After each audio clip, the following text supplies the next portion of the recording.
আলিপুরদুয়ারের সফরের আগে দুর্নীতি নিয়ে তৃণমূলকে তোপ মোদির।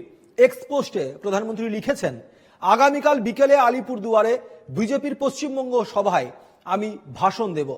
গত এক দশক ধরে এনডিএ সরকারের বিভিন্ন প্রকল্প পশ্চিমবঙ্গের মানুষ ব্যাপকভাবে প্রশংসা করেছে। একই সঙ্গে তারা তৃণমূল কংগ্রেসের দুর্নীতি এবং অবসাশনে ক্লান্ত। এনডিএ সরকারের কাজের প্রশংসা করেছে বাংলার মানুষ। এক দশকে মানুষের জন্য কাজ করেছে এনডিএ সরকার। সৌরজ্যোতি বন্দ্যোপাধ্যায় আমাদের প্রতিনিধি রয়েছেন এই মুহূর্তে আমাদের সঙ্গে। সৌরজ্যোতি, আর মাত্র কয়েক ঘন্টা তারপরই প্রধানমন্ত্রী নরেন্দ্র মোদী আসছেন বঙ্গে, আলিপুরদুয়ারে তার জনসভা। কিন্তু সেই সভার আগে তৃণমূলকে এক হাত নিলেন এবার প্রধানমন্ত্রী নরেন্দ্র মোদী। আমরা তৃণমূলের তরফ থেকে দেখেছি এর আগে বিভিন্নভাবে নেতা মন্ত্রীরা প্রধানমন্ত্রীকে নিয়ে বহু বক্তব্য রেখেছেন। প্রধানমন্ত্রী সরাসরি এক্সপোস্টে তৃণমূলকে নিয়ে এক হাত নিয়ে নিলেন। দেখো, নিঃসন্দেহেই প্রধানমন্ত্রী নরেন্দ্র মোদী তিনি কিছুক্ষণ আগেই সামাজিক মাধ্যম এক্সে একটি পোস্ট করেছেন, যেখানে তিনি আগামীকাল ভারতীয় জনতা পার্টি পশ্চিমবঙ্গের ব্যানারে যে বিশেষ জনসভায় তিনি উপস্থিত থাকবেন সেই বিষয় নিয়ে জানিয়েছেন। তার পাশাপাশি তিনি উল্লেখ করেছেন, over the last decade the various scheme of the India government have been greatly appreciated by the people of West Bengal. অর্থাৎ এনডিএ সরকারের বহু প্রকল্প সেগুলি পশ্চিমবঙ্গের মানুষ আদরে গ্রহণ করেছেন, সেই বার্তা যেমন তিনি দিয়েছেন, তার পাশাপাশি তিনি উল্লেখ করেছেন at the same time they are tired of corruption and poor administration of TMC. স্বাভাবিকভাবেই রাজ্যের শাসক দল তৃণমূল কংগ্রেসকে এক হাত নিয়েছেন তিনি, এবং তিনি উল্লেখ করছেন যে পশ্চিমবঙ্গের মানুষ তারা কিন্তু তৃণমূল সরকারের দুর্নীতি এবং যেভাবে একের পর এক খারাপ অবস্থা তৈরি হয়েছে বিভিন্ন ক্ষেত্রে সেগুলির জন্য বিরক্ত। পশ্চিমবঙ্গ বিজেপিকে ত্যাগ করেছেন তিনি, এবং প্রধানমন্ত্রী নরেন্দ্র মোদী এই বার্তা দিয়েছেন ঠিক তার একদিন আগে, তার জনসভার একদিন আগে, যেখানে শাসক দলের তরফ থেকে সেখানে ব্যানার দেওয়ার অভিযোগ উঠে আসছে, ঢালাও প্রশংসা করার বিষয়গুলি উঠে আসছে তৃণমূলের তরফে। ঠিক সেই জায়গায় প্রধানমন্ত্রীর এই বার্তা নিঃসন্দেহেই এই চাপানুতর বা তার আগমনের আগে একটা বড় বার্তা হিসেবে মনে করা যেতে পারে। একদমই সৌরজ্যোতি, আমরা আরেকবার দর্শকদেরকে জানিয়ে দিই কি লিখেছেন এক্সপোস্টে প্রধানমন্ত্রী। আগামীকাল বিকেলে আলিপুরদুয়ারে বিজেপির পশ্চিমবঙ্গ জনসভায় আমি ভাষণ দেব। গত এক দশক ধরে এনডিএ সরকারের বিভিন্ন প্রকল্প পশ্চিমবঙ্গের মানুষ ব্যাপকভাবে প্রশংসা করেছে।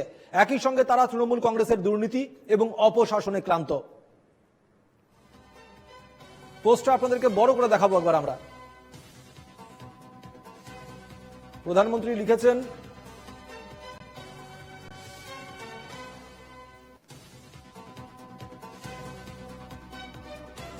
আগামীকাল বিকেলে আলিপুরদুয়ারে বিজেপির পশ্চিমবঙ্গ জনসভায় আমি ভাষণ দেব। গত এক দশক ধরে এনডিএ সরকারের বিভিন্ন প্রকল্প পশ্চিমবঙ্গের মানুষ ব্যাপকভাবে প্রশংসা করেছে। একই সঙ্গে তারা তৃণমূল কংগ্রেসের দুর্নীতি এবং অপশাসনে ক্লান্ত। I will be addressing BJP West Bengal public meeting in Alipurduar. বাংলাতে করলে হয়, আগামীকাল বিকেলে পশ্চিমবঙ্গের আলিপুরদুয়ারে বিজেপির জনসভায় আমি ভাষণ দেব। এক্সপোস্ট নরেন্দ্র মোদী। গত এক দশক ধরে পশ্চিমবঙ্গের মানুষ এনডিএ সরকারের বিভিন্ন প্রকল্পে ব্যাপক প্রশংসা করেছে। একই সঙ্গে তারা তৃণমূল কংগ্রেসের দুর্নীতি এবং দুর্বল অপশাসনে ক্লান্ত। এই তার শেষ কয়েকটা লাইন।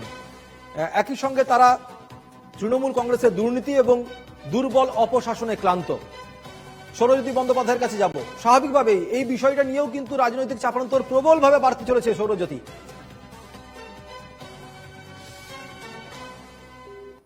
সৌরজ্যোতির সঙ্গে আমাদের যোগাযোগ বিচ্ছিন্ন হয়ে গেছে।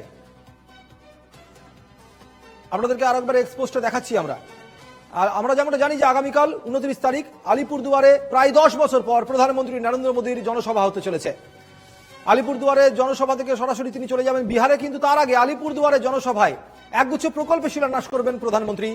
এবং আমরা যেমনটা জানি যে এই মুহূর্তে অপারেশন সিঁদুর নিয়ে প্রধানমন্ত্রী যখনই তার বক্তব্য পেশ করেছেন, অপারেশন সিঁদুর নিয়ে তার মুখ থেকে সেই অপারেশন সিঁদুরের বিজয় গাথা সবসময় বেরিয়ে এসেছে। পাশাপাশি আর কি কি বিষয় আগামীকাল তিনি উল্লেখ করেন সেদিকে অবশ্যই নজর থাকবে। আরো একটা গুরুত্বপূর্ণ বিষয়, প্রধানমন্ত্রীর আশাকে কেন্দ্র করে কিন্তু যে সমস্ত চাকরিয়ারা শিক্ষক শিক্ষিকা তাদের একটি টিম নর্থ বেঙ্গলে রয়েছে, তারা কিন্তু প্রধানমন্ত্রীর সঙ্গে দেখা করার জন্য চেষ্টা করেছেন, কিন্তু তারা জানিয়েছেন তারা এখনো পর্যন্ত এরকম কোনো সুযোগ পাননি যেখানে প্রধানমন্ত্রীর সঙ্গে তারা দেখা করতে পারবেন বা হতে পারে। তৃণমূলের দুর্নীতি এবং অপশাসনে ক্লান্ত বাংলার মানুষ এইভাবে তোপ দেখেছেন প্রধানমন্ত্রী বাংলায় আসার কিছুক্ষণ আগে তার এক্সপোস্টে তৃণমূলকে। একই সঙ্গে এনডিএ সরকারের ঢালাও প্রশংসা প্রধানমন্ত্রীর।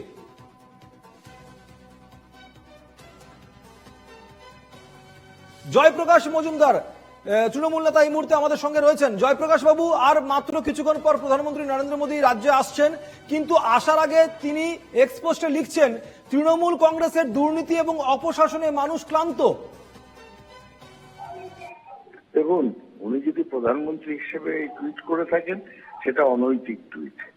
একজন প্রধানমন্ত্রী একটা রাজ্যের ব্যাপারে, রাজ্যের মুখ্যমন্ত্রী, রাজ্যের সরকারের ব্যাপারে এরকম বলতে পারেন না। কিন্তু ব্যক্তি নরেন্দ্র মোদী যদি বলেন, রাজনীতিবিদ নরেন্দ্র মোদী, তাহলে আমি ওনাকে জানিয়ে দিই, আপনি এইসব রাজনীতি করে পশ্চিমবঙ্গকে, বিজেপিকে এক ফোঁটাও এগিয়ে নিয়ে যেতে পারবেন না। তার কারণ পশ্চিমবঙ্গের মানুষ মমতা বন্দ্যোপাধ্যায়ের ওপরেই আস্থা রেখেছে। 2011-তে যা পেয়েছিলেন ভোট এবং আসন, 2016-তে আরো বেড়েছে, 2021-এ সেটা আরো ক্রমবর্ধমান, এবং 2026-এ আরো বেশি আসন নিয়ে মমতা বন্দ্যোপাধ্যায় ক্ষমতায় আসবে। সুতরাং আপনি এর আগেও ডেলি প্যাসেঞ্জারই করেছেন, আবার কালকে আসছেন। বাংলায় আপনাকে স্বাগত। বাংলা মনে করে সকলকেই, মানে আপনি রাজনৈতিকভাবে বিরোধী হলেও আমরা স্বাগত জানাবো, কিন্তু আসল ঘটনা যেখানে ভোটের রেজাল্ট, ভোটের ফলাফল, মানুষের আশা আকাঙ্ক্ষা, সেখানে আপনার জায়গা নেই, বিজেপির জায়গা নেই। এটা আপনি আগে এখন থেকেই জেনে রাখুন। বেশ, ধন্যবাদ জয়প্রকাশ বাবু। সঙ্গে ছিলেন তৃণমূল মুখপাত্র জয়প্রকাশ মজুমদার। আপনাদেরকে এই মুহূর্তে